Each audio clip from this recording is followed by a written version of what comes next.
রাশেদ খান মেননের 5 দিন রিমান্ড। হত্যা মামলায় গ্রেফতার বাংলাদেশের ওয়ার্কার্স পার্টির সভাপতি ও সাবেক মন্ত্রী রাশেদ খান মেননকে 5 দিন রিমান্ডে নিয়ে জিজ্ঞাসাবাদ করার অনুমতি দিয়েছেন আদালত। ঢাকার চিফ মেট্রোপলিটন ম্যাজিস্ট্রেট CMM আদালতের বিচারক আজ শুক্রবার বিকেলে এই আদেশ দেন।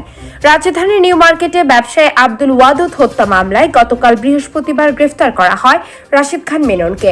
আজ বেলা 3টার পর তাকে আদালত চত্বরে আনা হয়।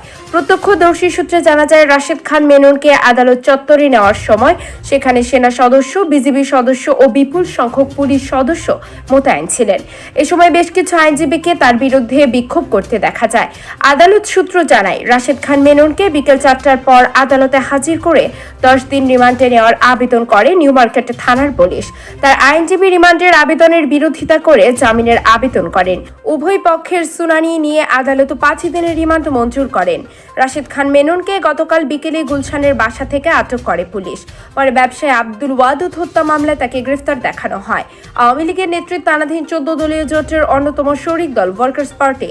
আওয়ামী লীগের আমলে রাশেদ খান মেনন প্রথমে বেসরকারি বিমান পরিবহন ও পর্যটন মন্ত্রী এবং পরে সমাজ কল্যাণ মন্ত্রীর দায়িত্ব পালন করেন।